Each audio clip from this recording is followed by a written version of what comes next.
नमस्ते बच्चों, मेरा नाम लकी आहूजा है और मैं आपको कक्षा 12 के समाजशास्त्र का अध्यापन करवा रही हूँ। तो बच्चों, कक्षा 12 के समाजशास्त्र में हम अपनी प्रथम पुस्तक भारतीय समाज का अध्ययन कर रहे हैं और इस पुस्तक का हम छठा अध्याय पढ़ रहे थे और हमारे इस छठे अध्याय का नाम है सांस्कृतिक विविधता की चुनौतियाँ। और इस अध्याय में अब तक हम 4 भाग पूर्ण कर चुके थे और आज हम इस अध्याय का 5वां भाग पढ़ने जा रहे हैं। और ये जो 5वां भाग है इसका संबंध है सांप्रदायिकता, धर्मनिरपेक्षता एवं राष्ट्र राज्य से। तो इस 5वें भाग में सांस्कृतिक विविधता के चलते जो चुनौतियां हम सब ने अनुभव की है, हमारे पूरे देश ने अनुभव की है, खासकर सांप्रदायिकता से संबंधित उसकी चर्चा हम करेंगे। साथ ही एक राष्ट्र राज्य के रूप में हमारे यहाँ धर्मनिरपेक्षता का अर्थ क्या है या इसको किस तरीके से अपनाया जाता है, यह चर्चा भी हम करेंगे।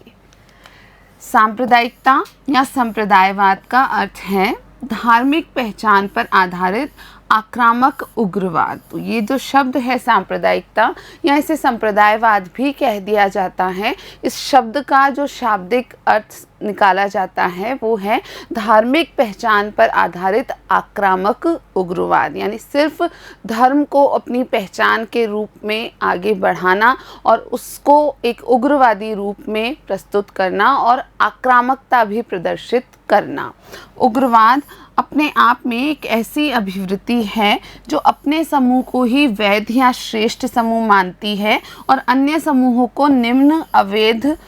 अवैध अथवा विरोधी समझती है। तो यदि हम उग्रवाद की बात करें, ये जो शब्द है ये क्या इंगित करता है, तो ये शब्द यह एक ऐसी प्रकार की अभिवृत्ति को, एक ऐसी विचारधारा को इंगित करता है जिसके कारण लोग अपने समूह को, यानी जिस समूह से वे स्वयं संबंध रखते हैं उस समूह को ही वैध मानते हैं या सबसे श्रेष्ठ मानते हैं, जबकि अन्य जो भी समूह हैं उनके अपने समूह के अलावा अन्य जितने भी समूह हैं उनको निम्न मानते हैं, उन्हें अवैध मानते हैं और उन्हें अपना विरोधी भी समझते हैं।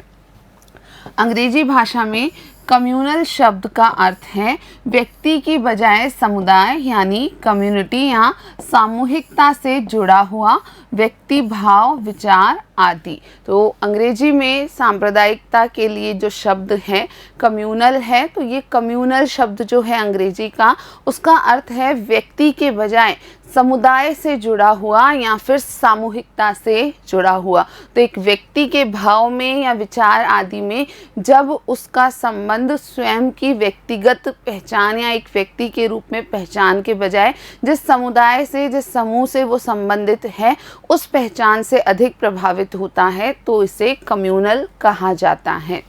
अंग्रेजी अर्थ तटस्थ है, जबकि दक्षिण एशियाई अर्थ प्रबल रूप से आवेशित है। तो ये जो अंग्रेजी शब्द कम्युनल है इसका अर्थ एक तटस्थता प्रदर्शित करता है, यानी दूसरे समूहों के प्रति कोई नकारात्मक भाव या आक्रामकता को यहाँ नहीं रखा गया है। जबकि जो दक्षिण एशियाई अर्थ है, यानी सांप्रदायिकता शब्द को जिस तरीके से दक्षिण एशियाई विश्व में उपयोग लिया जाता है उस संदर्भ में यह एक प्रबल आवेश को प्रदर्शित करता है।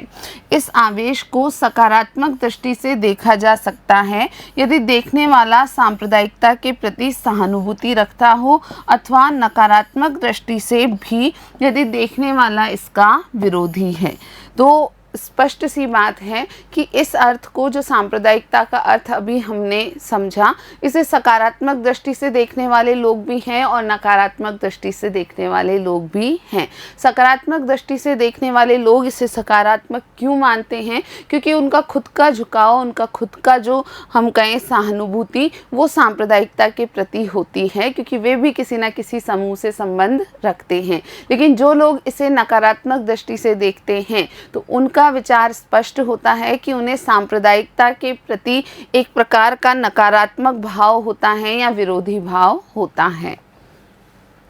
इस बात पर बल देना ज़रूरी है कि सांप्रदायिकता राजनीति से सरोकार रखती है, धर्म से नहीं। वास्तव में सत्य ये है कि ये सांप्रदायिकता जो है इसका लेना देना, इसका सरोकार राजनीति से है, धर्म से नहीं है। यद्यपि संप्रदायवादी धर्म के साथ गहन रूप से जुड़े होते हैं, पर वास्तव में व्यक्तिगत विश्वास और संप्रदायवाद में आवश्यक रूप से कोई संबंध नहीं होता। यह देखा जाता है कि ये जो संप्रदायवादी होते हैं या सांप्रदायिकता का पालन करने वाले होते हैं, ये अक्सर धर्म से जुड़े होते हैं या धर्म के साथ इनका गहरा संबंध होता है, लेकिन वास्तव में देखा जाए तो व्यक्तिगत विश्वास और संप्रदायवाद सीधे सीधे एक दूसरे से संबंध नहीं रखते हैं। एक संप्रदायवादी श्रद्धालु हो भी सकता है और नहीं भी, एवं श्रद्धालु लोग संप्रदायवादी हो भी सकते हैं और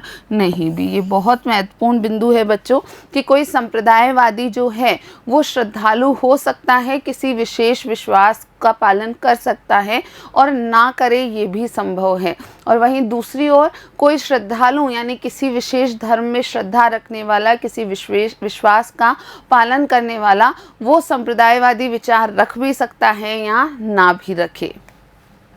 किंतु सभी संप्रदायवादी धर्म पर आधारित एक राजनीतिक पहचान में अवश्य विश्वास रखते हैं, लेकिन संप्रदायवादियों की जो खास बात है वो ये है कि वे सब धर्म पर आधारित एक राजनीतिक पहचान में विश्वास रखते हैं कि उन्हें इस राजनीतिक पहचान के साथ पहचाना जाना अच्छा लगता है। मुख्य कारक है ऐसे लोगों के प्रति अभिवृत्ति जो अन्य प्रकार की पहचानों में, जिनमें अन्य धर्म आधारित पहचानें भी शामिल हैं, विश्वास रखते हैं। तो यहाँ जो ऐसे लोगों के प्रति अभिवृत्तियाँ या उनके विचार जो होते हैं वो अन्य पहचानों या अन्य धर्मों के प्रति किस प्रकार के होते हैं, यह भी महत्वपूर्ण है। संप्रदायवादी आक्रामक राजनीतिक पहचान बनाते हैं और ऐसे प्रत्येक व्यक्ति की निंदा करने या उस पर आक्रमण करने को तैयार रहते हैं जो उनकी पहचान का साझेदार नहीं होता है। तो यदि हम सांप्रदायवादियों की बात करें तो वे अपनी एक आक्रामक राजनीतिक पहचान तैयार करने का प्रयास करते हैं, और हर ऐसा व्यक्ति जो उस पहचान को या उस प्रकार की हम कहें कि जो उनकी विचारधारा है उसका विरोध करता है या उसकी निंदा करता है, तो ऐसे लोगों पर वे आक्रमण के लिए हमेशा तैयार रहते हैं। संप्रदायवाद की एक प्रमुख विशेषता उसका यह दावा है कि धार्मिक पहचान अन्य सभी की तुलना में सर्वोपरि होती है। तो यदि हम संप्रदायवाद की बात करें तो इस संप्रदायवाद की एक विशेषता, बड़ी विशेषता यह है कि उनका मानना होता है कि जो धार्मिक पहचान है वह अन्य किसी भी प्रकार की पहचान से अधिक महत्वपूर्ण होती है। चाहे कोई गरीब हो या अमीर, चाहे किसी का कोई भी व्यवसाय हो, जाति या राजनीतिक विश्वास हो, धर्म ही सब कुछ होता है, उसी के आधार पर उसकी पहचान है। तो संप्रदायवादियों का यह विचार एक गहरा विचार होता है उनका अपने धर्म में, जो वो प्रदर्शित करते हैं कि भले ही कोई व्यक्ति गरीब हो या अमीर हो, भले ही कोई व्यक्ति किसी भी प्रकार का व्यवसाय करता हो, भले ही उस व्यक्ति की कोई भी जाति या कोई भी राजनीतिक विश्वास हो, उसकी वास्तविक पहचान तो धर्म के आधार पर ही बनती है या धर्म ही उसकी पहचान का आधार होता है। इसके प्रभाव स्वरूप बड़े बड़े और विविध समूह एक तथा समरूप हो जाते हैं। तो यह जो गहरा विचार है धर्म की पहचान से संबंधित, इस विचार के प्रभाव स्वरूप ही बड़े बड़े अलग अलग जो समूह होते हैं या विविधता से भरे समूह होते हैं, ये सब मिलकर के एक होते हैं। यह निश्चित रूप से इस संभावना को नकार देगा कि उदाहरण के लिए केरल के हिंदू, मुसलमान और ईसाई आपस में उन सहधर्मियों की तुलना में अधिक समानताएं रखते हैं जो कश्मीर, गुजरात या नागालैंड में निवास करते हैं। तो यह बिंदु आपको समझना है बच्चों कि ये जो संप्रदायवाद का विचार है जिसमें धार्मिक पहचान को ही सबसे महत्वपूर्ण माना जाता है, उसे हम इस उदाहरण से समझ सकते हैं कि केरल के हिंदू, मुसलमान और जो ईसाई हैं वास्तव में ये उन सहधर्मियों से ज़्यादा एक दूसरे के जैसे होते हैं जो सहधर्मी या उन्हीं के धर्म के लोग अलग अलग स्थान पर रह रहे हैं। जैसे कोई हिंदू व्यक्ति जो कश्मीर में है, गुजरात में है या नागालैंड में है, कोई मुसलमान लोग जो कि कश्मीर में हैं, गुजरात में हैं या नागालैंड में हैं, और इसी प्रकार कोई ईसाई धर्म का पालन करने वाले लोग या कश्मीर में हैं या गुजरात में हैं या नागालैंड में हैं। तो ये एक ही धर्म से होने के बावजूद भी इनमें समानताएं कम होती हैं, जबकि हिंदू, मुसलमान और ईसाई जो एक ही स्थान पर निवास कर रहे हैं, जैसे मान लिया केरल में निवास कर रहे हैं, तो उनमें समानताएं बहुत ही अधिक होती हैं। लेकिन सांप्रदायिकतावाद का जो विचार है वो इस तथ्य को स्वीकार नहीं करता है। यह इस संभावना को भी नकारता है कि उदाहरण के लिए भूमिहीन कृषि मजदूर अथवा उद्योगपति आपस में बहुत सी समानताएं रख सकते हैं, भले ही वे विभिन्न धर्मों एवं क्षेत्रों से संबंधित हो। साथ के साथ यह संभावना को भी ये विचार नकार देता है कि किसी जगह पर जो भूमिहीन कृषि मजदूर हैं या अलग अलग जगह पर मौजूद जो भूमिहीन कृषि मजदूर हैं या अलग अलग जगहों पर मौजूद जो उद्योगपति हैं, उनमें आपस में काफ़ी अधिक समानताएं हो सकती हैं, भले ही वे अलग अलग धर्मों का पालन करते हों या अलग अलग क्षेत्रों में निवास करते हों।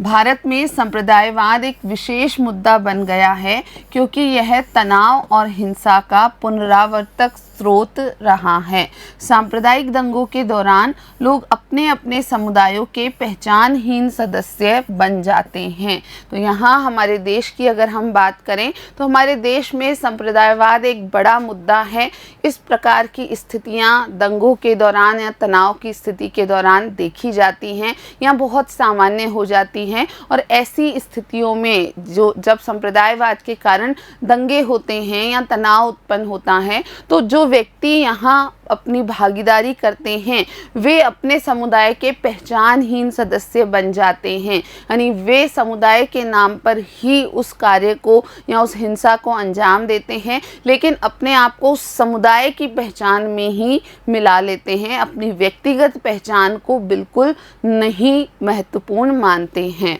वे अपने अभिमान की पूर्ति एवं अपना पाला बचाने के लिए अन्य समुदाय के सदस्यों को मार डालने, उनके साथ बलात्कार करने और लूटपाट को तैयार हो जाते हैं। तो इस प्रकार जब ऐसी स्थितियों में लोग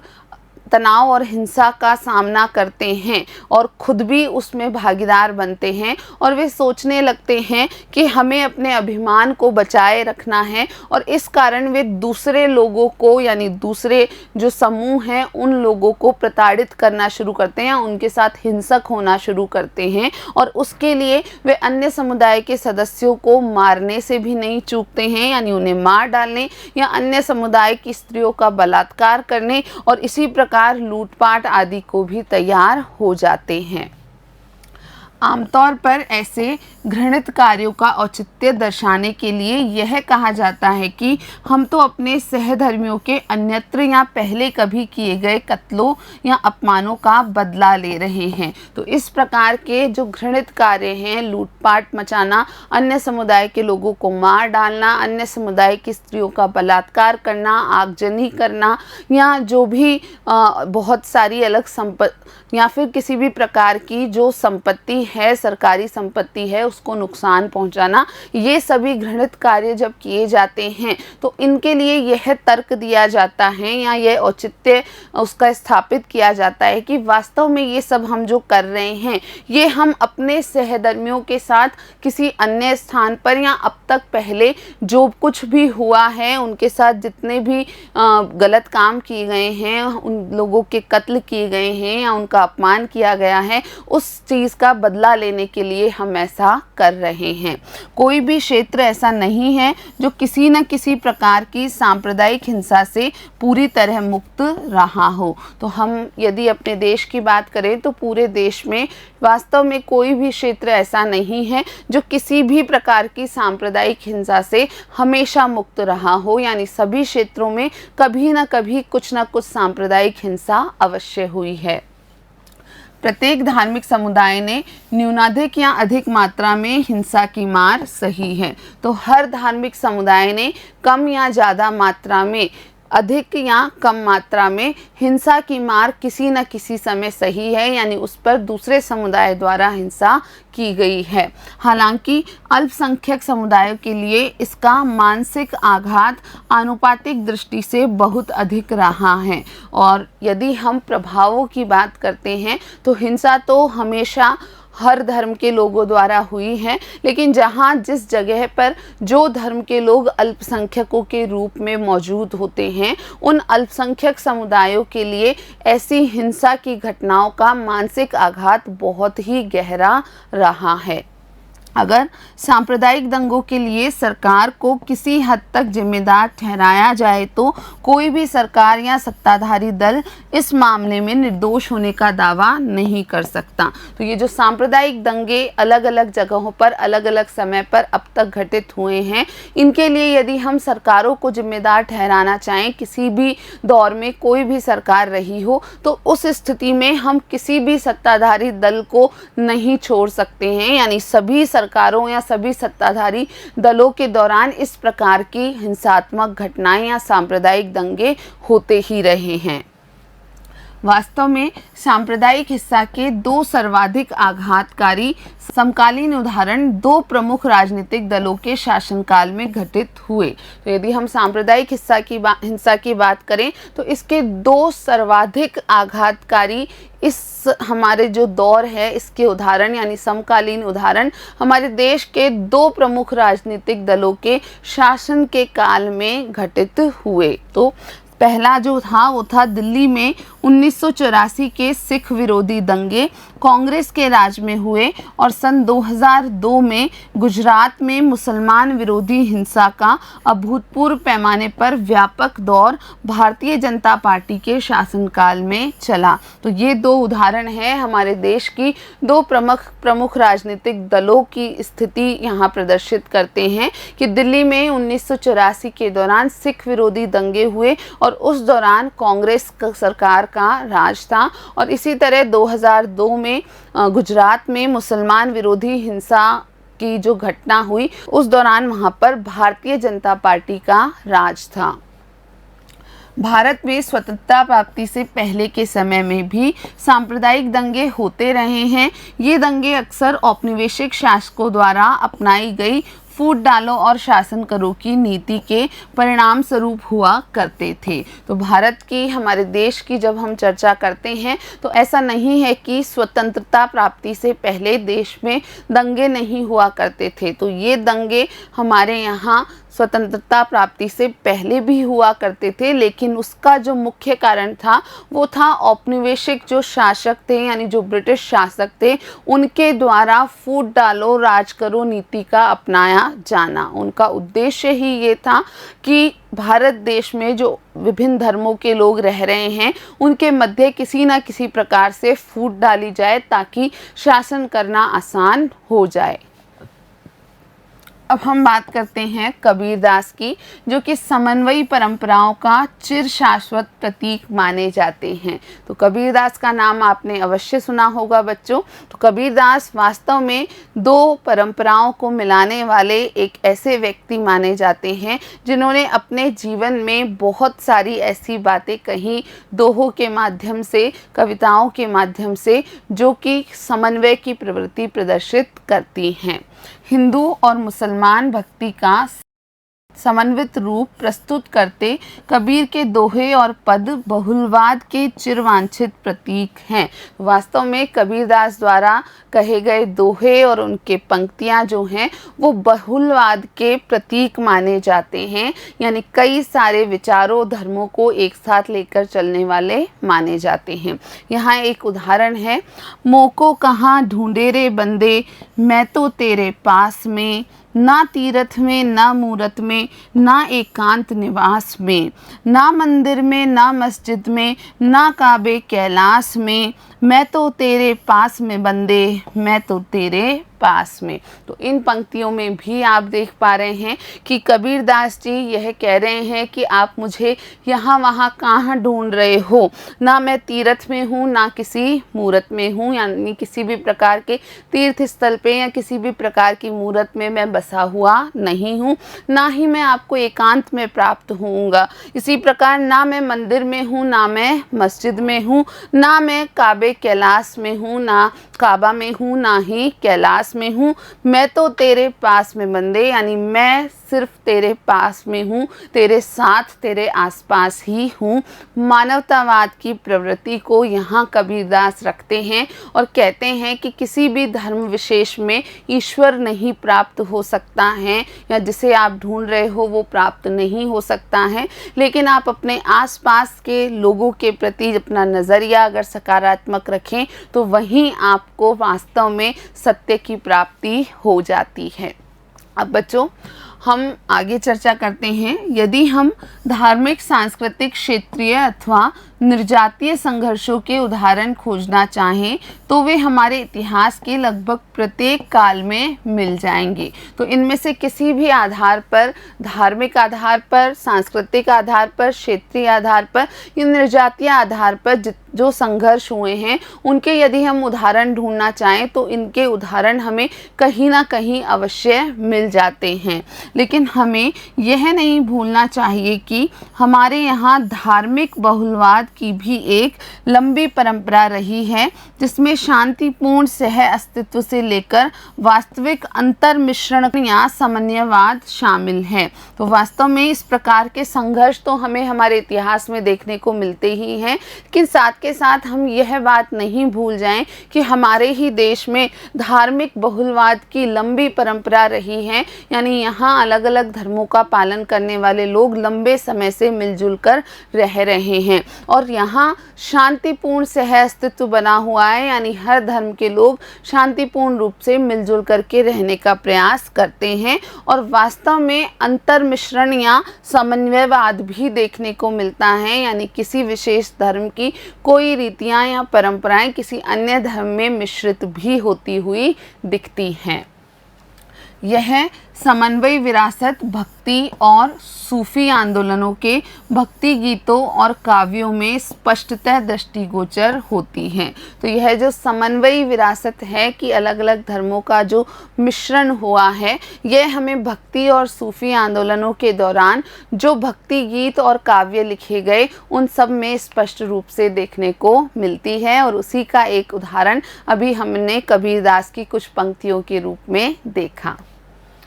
अब हम बात करेंगे धर्मनिरपेक्षतावाद की। धर्मनिरपेक्षता या धर्मनिरपेक्षतावाद सामाजिक और राजनीतिक सिद्धांत में प्रस्तुत सर्वाधिक जटिल शब्दों में से एक है। तो यह जो शब्द है धर्मनिरपेक्षता या धर्मनिरपेक्षतावाद, यह वास्तव में सामाजिक और राजनीतिक सिद्धांतों में जो भी अब तक विचार या शब्द प्रस्तुत हुए हैं उनमें से सबसे जटिल शब्दों में रखा जाता है। पाश्चात्य संदर्भ में इन शब्दों का मुख्य भाव चर्च और राज्य की पृथकता का द्योतक है। यदि हम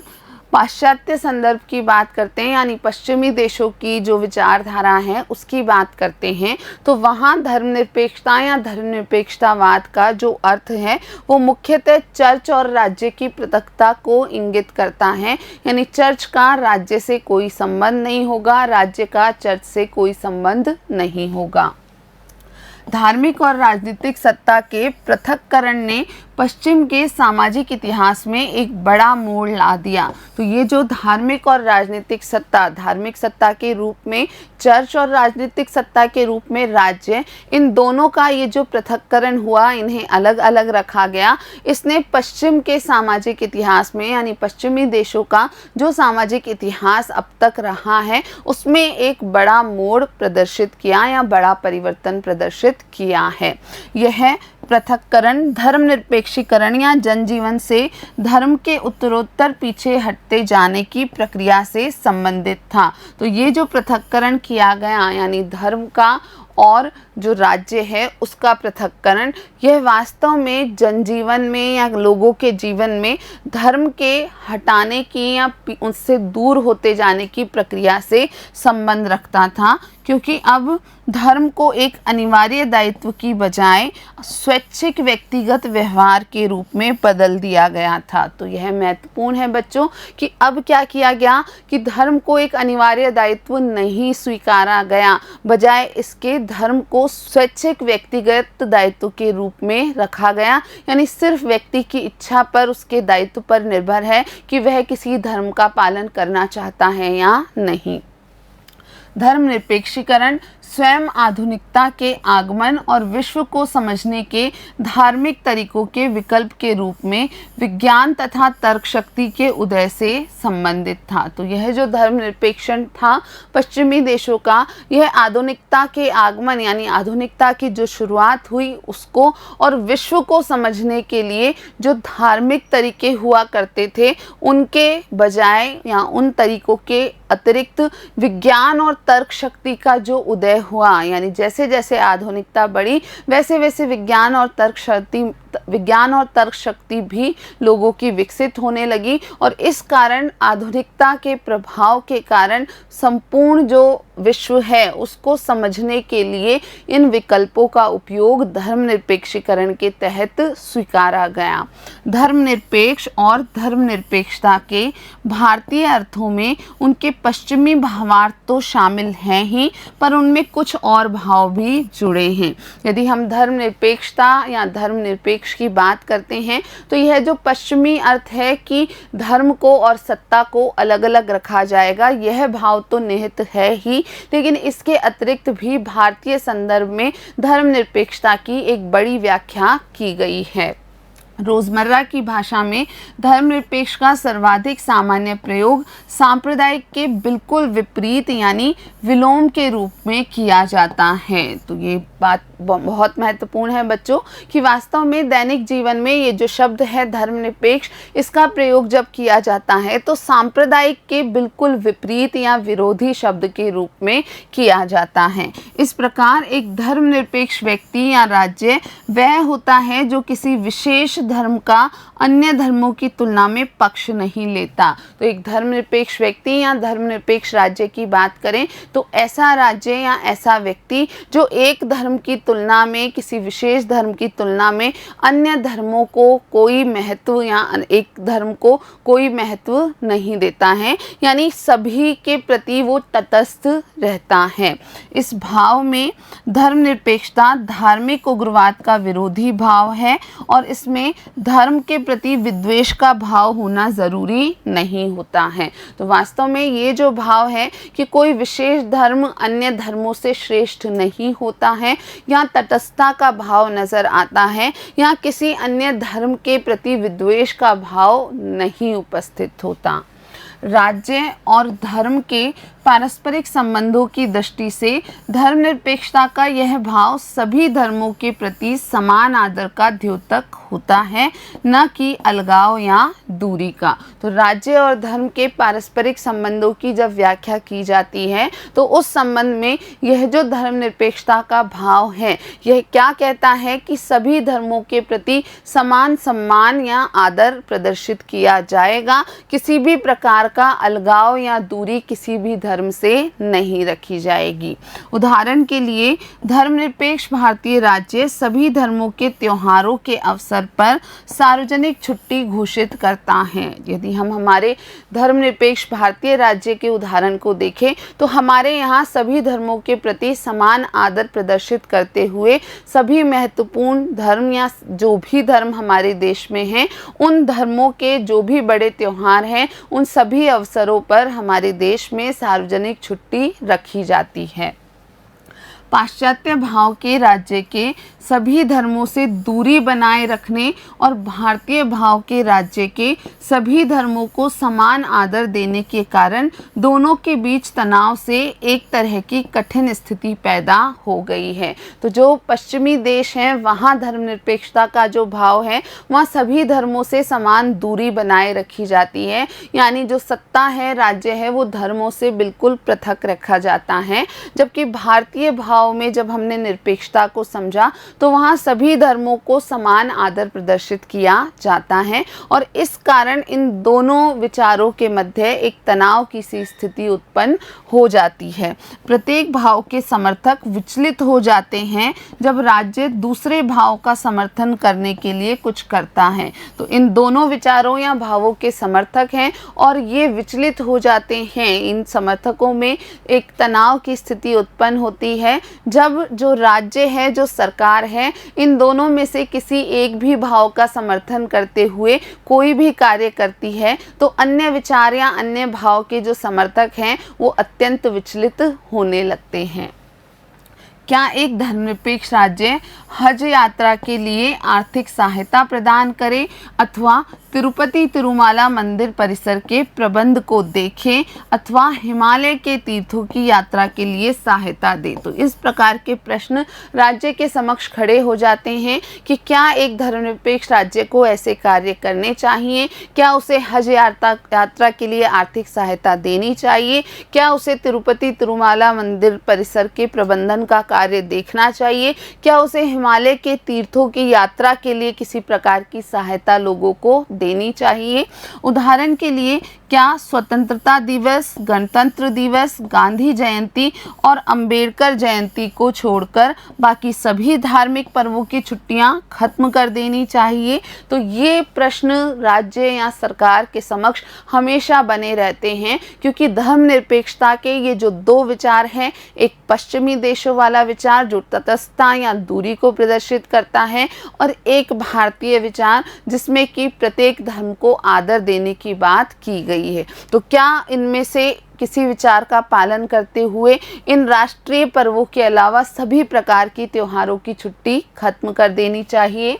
क्या एक धर्मनिरपेक्ष राज्य गोवध पर प्रतिबंध लगा दे क्योंकि गाय एक विशेष धर्म के लिए पवित्र होती है? यदि वह ऐसा कर दे तो क्या वह सुअरों की हत्या पर भी पाबंदी लगा दे क्योंकि एक दूसरे धर्म में सुअर का मांस खाने की मनाही है? तो ये ऐसे प्रश्न हैं जो राज्य के समक्ष लगातार लंबे समय से बने हुए हैं। तो क्या एक धर्मनिरपेक्ष राज्य को गोवध पर प्रतिबंध कर देना चाहिए क्योंकि किसी धर्म विशेष के लिए गोवध एक प्रकार का पाप है या गाय को उस धर्म विशेष में पवित्र माना जाता है? और इसी प्रकार क्या ऐसा करें तो वह ऐसा भी करे कि सुअरों की हत्या पर भी रोक लगा दे क्योंकि एक अन्य धर्म में, एक दूसरे धर्म में सुअरों का मांस खाने की मनाही होती है। यदि सेना में सिख सिपाहियों को लंबे केश रखने और पगड़ी पहनने की अनुमति दे दी जाए तो क्या हिंदू सिपाहियों को भी सिर मुंडाने अथवा मुसलमान सिपाहियों को लंबी दाढ़ी रखने की इजाज़त दी जाए? यह भी एक विचार है कि क्या धर्म को ध्यान में रखते हुए हम इस प्रकार के कार्य कर सकते हैं कि किसी विशेष धर्म में जब लंबे केश रखने और पगड़ी रखने की अनुमति दी जाती है, यानी सिखों को, उनके सिपाहियों को ये अनुमतियाँ प्रदान की जाती है, तो इस संदर्भ में हिंदू सिपाहियों को उनके धर्म के अनुसार सिर मुंडाने की जो अनुमति है वो दी जानी चाहिए। उसी प्रकार मुसलमान सिपाहियों को जो कि सेना में भर्ती होते हैं उन्हें लंबी दाढ़ी रखने की इजाज़त दे दी जानी चाहिए। ऐसे प्रश्नों पर तीव्र विवाद छिड़ जाएंगे जिनका समाधान बहुत कठिन होगा। यदि इन प्रश्नों को हम सोचते हैं तो यदि दो पक्षों को बिठाया जाए तो ऐसे प्रश्नों पर बहुत ही गहरे विवाद छिड़ जाते हैं और ये ऐसे प्रश्न हैं जिनका समाधान बिल्कुल आसान नहीं है।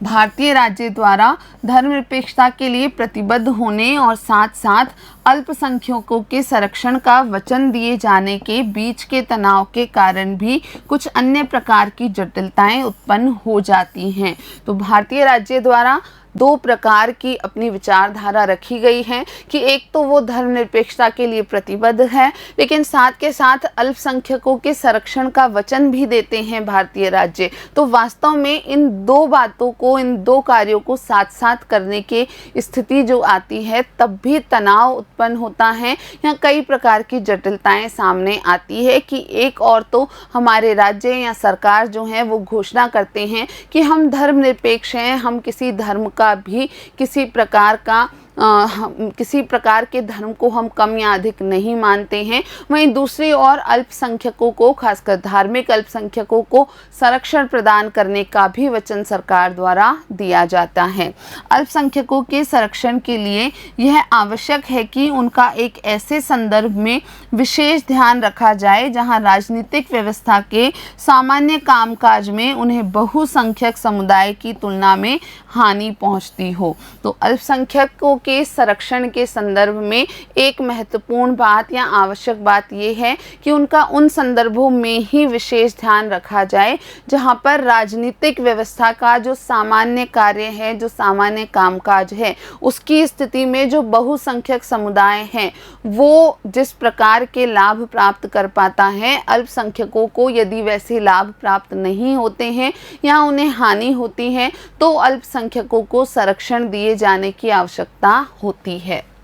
लेकिन ऐसा संरक्षण दिए जाने से तुरंत ही अल्पसंख्यकों के पक्षपात या तुष्टीकरण का आरोप लगता है। परंतु राज्य द्वारा, सरकार द्वारा जब इस प्रकार का संरक्षण प्रदान किया जाता है तो अन्य पक्षों द्वारा अल्पसंख्यकों के पक्षपात या उनका तुष्टीकरण का जो इल्ज़ाम है वो लगाया जाता है। विरोधी यह तर्क देते हैं कि इस प्रकार की धर्मनिरपेक्षता अल्पसंख्यकों के मत प्राप्त करने या उनसे अन्य प्रकार का समर्थन लेने के लिए उन्हें अपने पक्ष में लाने का एक बहाना मात्र है। तो जो विरोधी पक्ष है, जो बहुसंख्यक पक्ष है, वह अक्सर इस प्रकार के इल्ज़ाम लगाते हैं, यह कहते हैं कि ये जो धर्मनिरपेक्षता है वो अल्पसंख्यकों के मत प्राप्त करने के लिए ही की जा रही है, यानी अल्पसंख्यकों का संरक्षण, उन्हें कुछ ऐसी सुविधाएं प्रदान करना जो अन्य लोगों को नहीं प्राप्त है, ये वास्तव में उनका समर्थन लेने के लिए, उनके वोट बटोरने के लिए की जा रही है। समर्थक यह दलील देते हैं कि ऐसे विशेष संरक्षण के बिना तो धर्मनिरपेक्षतावाद अल्पसंख्यकों पर बहुसंख्यक समुदाय के मूल्यों एवं प्रतिमानों को थोपने का एक बहाना बन सकता है। वहीं जो समर्थक होते हैं सरकार के या अल्पसंख्यकों के संरक्षण की जो विचारधारा है, उसके जो समर्थक हैं वो इस प्रकार की दलील देते हैं कि यदि इस प्रकार का विशेष संरक्षण अल्पसंख्यकों को नहीं दिया जाता है तो ये जो धर्मनिरपेक्षतावाद का विचार है यह वास्तविक अर्थों में क्रियान्वित ही नहीं हो पाएगा, क्योंकि यहाँ ऐसी स्थितियों में अल्पसंख्यकों पर बहुसंख्यकों के विचारधाराएं या उनके मूल्य या प्रतिमान थोपे जाएंगे, यानी उन्हें जबरदस्ती उनका पालन करवाया जाएगा। इस प्रकार के विवादों का समाधान उस समय और भी अधिक कठिन हो जाता है जब राजनीतिक दल अथवा सामाजिक आंदोलन अपने निहित स्वार्थों के कारण उन्हें हल नहीं होने देते बल्कि उन्हें बनाए रखना चाहते हैं। तो इस प्रकार की ये जो जटिल स्थितियां हैं, जटिल प्रश्न हैं, इनका समाधान और भी कठिन हो जाता है जब राजनीतिक दल और जो सामाजिक आंदोलन समाज में चल रहे हैं वो चाहते हैं कि ये जो प्रश्न है कभी भी हल होने नहीं चाहिए, क्योंकि इन प्रश्नों में या इन नकारात्मक स्थितियों में उनका खुद का स्वार्थ सिद्ध होता रहता है। हाल के समय में सभी धर्मों के सांप्रदायवादियों ने गतिरोध बनाए रखने में योगदान दिया है। हिंदू सांप्रदायवादियों के पुनरुत्थान और नवार्जित राजनीतिक शक्ति के कारण इस जटिल स्थिति में एक और आयाम जुड़ गया है। तो अभी कुछ वर्षों की अगर हम बात करें या हाल की स्थिति की बात करें तो उन स्थितियों में ये जो गतिरोध है वो और अधिक उत्पन्न हुआ है, यानी हिंदू सांप्रदायवादियों का एक प्रकार से पुनरुत्थान हुआ है और साथ के साथ जो नवार्जित राजनीतिक शक्ति प्राप्त हुई है उस नई राजनीतिक शक्ति द्वारा भी इस प्रकार की जटिल स्थिति में एक नई समस्या और जुड़ गई है या एक नया आयाम और जुड़ गया है। साफ तौर पर एक नीति के रूप में धर्मनिरपेक्षता एक सिद्धांत के रूप में और हमारे व्यवहार में इसकी समझ को बेहतर बनाने के लिए बहुत कुछ करने की आवश्यकता है। तो इस पूरे चर्चा से आप यह समझ सकते हैं कि वास्तव में धर्मनिरपेक्षता को एक सिद्धांत के रूप में और वास्तविक व्यवहार में उतारने के लिए इसकी समझ को और बेहतर बनाने की आवश्यकता है। परंतु इन सब के बावजूद यह भी सच है कि भारत का संविधान और कानूनी संरचना विभिन्न प्रकार के सांप्रदायवाद द्वारा उत्पन्न की गई समस्याओं से निपटने के लिए काफ़ी कुछ प्रभावकारी साबित हुई है। तो यह एक सकारात्मक स्थिति को प्रस्तुत करता है कि हमारा जो संविधान है, हमारी जो कानूनी संरचना है, वो अब तक जो भी संप्रदायवाद द्वारा उत्पन्न स्थितियां हैं उनका सामना करने में अभी तक सक्षम सिद्ध हुई हैं।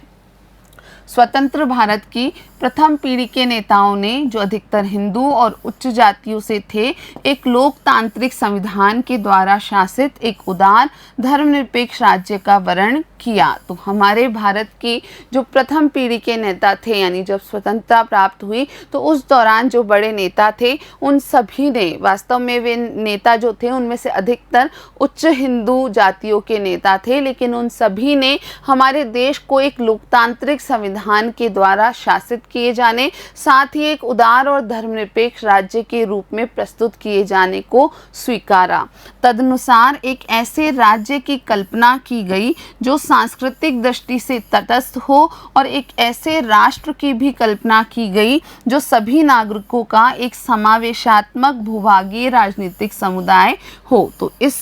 दौरान, यानी स्वतंत्रता के बाद में जो नेता थे उन सभी ने एक ऐसे राज्य की कल्पना की जहां पर सांस्कृतिक तटस्थता हो, यानी राज्य का किसी भी संस्कृति के प्रति सकारात्मक या नकारात्मक रवैया ना हो। इसके अलावा एक ऐसे राष्ट्र की भी कल्पना की गई जिस राष्ट्र में जो भी नागरिक हैं उन सब का समावेशात्मक भूभागीय राजनीतिक समुदाय वहाँ बना हुआ हो, यानी जितने भी नागरिक हैं उनका समावेशी रूप में एक राजनीतिक राष्ट्र का निर्माण किया जाए। राष्ट्र निर्माण को मुख्य रूप से आर्थिक विकास और सामाजिक रूपांतरण की राज्य चलित प्रक्रिया के रूप में देखा गया। तो राष्ट्र निर्माण की प्रक्रिया को उस दौरान मुख्य रूप से आर्थिक विकास और सामाजिक रूपांतरण की एक प्रक्रिया के रूप में देखा गया। यह आशा की गई थी कि नागरिकता के अधिकारों के सार्वभौमिकरण और मुक्त एवं प्रतिस्पर्धात्मक राजनीति की लोकतांत्रिक प्रक्रिया में सांस्कृतिक बहुलताओं के समावेश से स्वयं निर्जातीय समुदायों में और उनके तथा राज्य के बीच एक नया नागरिक समीकरण विकसित हो जाएगा। शेठ 1999। तो ये विचार शेठ द्वारा 1999 में प्रस्तुत किए गए। यहाँ ये बताया जा रहा है कि उस दौरान स्वतंत्र भारत के नेताओं द्वारा ऐसी आशा की गई थी कि नागरिकता के जो अधिकार हैं उनका सार्वभौमिकरण किया जाएगा, मुक्त और प्रतिस्पर्धात्मक राजनीति की स्थापना की जाएगी जो कि एक लोकतंत्र की प्रक्रिया को प्रदर्शित करती है, और उसके अलावा सांस्कृतिक बहुलताओं का समावेश किया जाएगा, यानी विभिन्न प्रकार की संस्कृतियों का हमारे देश में समावेश होगा। और इस तरीके से स्वयं जो निर्जातीय समुदाय होंगे उनके और राज्य के बीच एक नया नागरिक समीकरण विकसित हो जाएगा, यानी राज्य और जो राज्य के लोग हैं उनके बीच एक ऐसा नवीन समीकरण विकसित होगा जो कि अपने आप में अद्भुत होगा। हो सकता है कि ये आशाएं वांछित रूप में पूरी न हुई हों। यदि हम आज के अपने भारत की स्थिति देखें तो ये जो आशाएं थी उस दौरान के नेताओं की, हो सकता है कि ये वांछित मात्रा में पूरी ना हुई हो। जिस प्रकार की कल्पना उनकी रही उतने अच्छे से ये पूरी ना हुई हो। लेकिन स्वतंत्रता प्राप्ति के समय से ही भारत के लोगों ने अपनी प्रत्यक्ष राजनीतिक भागीदारी एवं चुनावों के निर्णयों के माध्यम से बार बार एक धर्मनिरपेक्ष संविधान और राज्य के लिए अपने समर्थन की परिपुष्टि की है। तो इस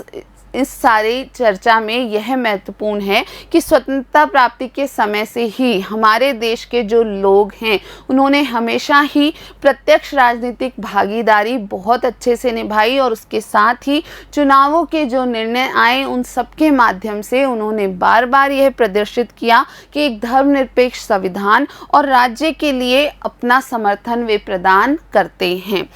उनकी आवाज़ को महत्व दिया ही जाना चाहिए। तो इस प्रकार जो भारत के लोगों की आवाज़ रही स्वतंत्रता प्राप्ति के बाद से, उनकी आवाज़ को महत्व मिलना ही चाहिए। यानी हमारा देश एक लोकतांत्रिक, एक धर्मनिरपेक्ष राष्ट्र बना रहना ही चाहिए। तो बच्चों, आज हमने हमारे इस अध्याय का यह भाग भी पूर्ण कर लिया है। आज के इस भाग में हमने सांप्रदायिकता और धर्मनिरपेक्षतावाद को अच्छे से समझा है। साथ के साथ ही ये धर्मनिरपेक्षतावाद और सांप्रदायिकता राष्ट्र राज्य के साथ मिलके कैसी स्थिति हमारे देश में प्रकट करते हैं, ये सारी चर्चा भी हमने की है। तो आज के लिए इतना ही, मिलते हैं अगले भाग में। तब तक के लिए धन्यवाद।